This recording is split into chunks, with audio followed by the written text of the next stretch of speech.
We talked about that inverted U-shaped curve that represents the relationship between stress and stress hormone secretion and performance.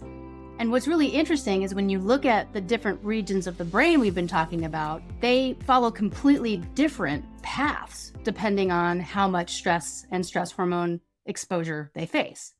So when you look at the hippocampus, which is denoted in blue here, you can see that it follows that same exact inverted U-shaped curve, meaning it really likes modest, medium, moderate amounts of these stress hormones in order to function at its best. And again, you can think of that as when the hippocampus has enough energy to do its job, which is to encode or acquire new information that you learn during the day, and then to consolidate it and commit it to memory. It's able to do that a lot better when you have moderate levels of arousal and stress. But once that stress gets too high, you can see it start to fall off a cliff. It just tanks. The hippocampus does not function well at all under high levels of stress.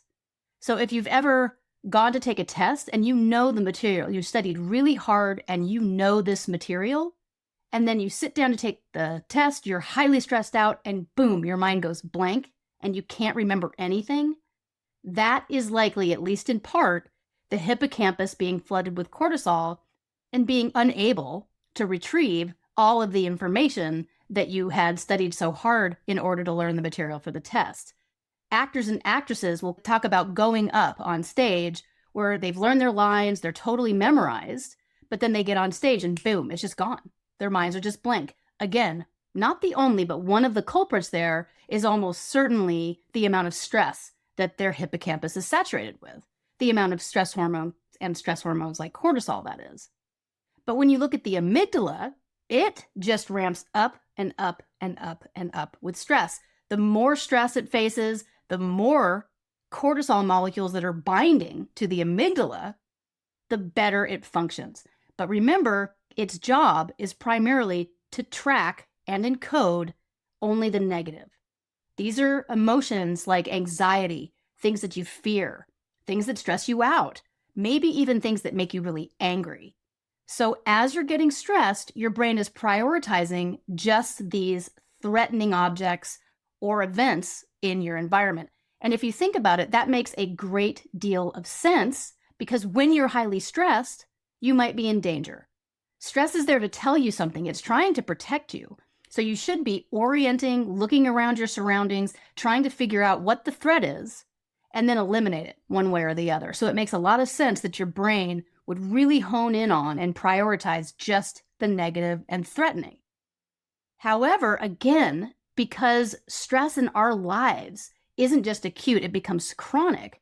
And therefore you have a hippocampus failing while the amygdala just keeps performing better and better and better. You end up with this unequal information for negative versus neutral, where the brain, it always prioritizes the negative. All right. Again, that's an adaptation, but it's doing that on steroids. It's doing that in the extreme. It's hyper vigilant for negative and threatening information in the environment, and it'll keep scanning for it even if it's not there once the system is highly tuned. So you can see that these two systems in the brain, the hippocampus and the amygdala, which work together to determine what you scan the environment for, what you attend to, what you encode, what you retrieve, and what you consolidate and store for later memory. They're interacting in a way that leads to their divergence when you get extremely high levels of stress hormones, especially when they become chronic. And the way I think about this is whereas these high levels of stress and even what happens in the brain is actually highly adaptive in the short run, because again, you want to prioritize the negative that's there so you can identify it, run away from it, fight it. You can do whatever it takes and then remember it so you don't go back to that location.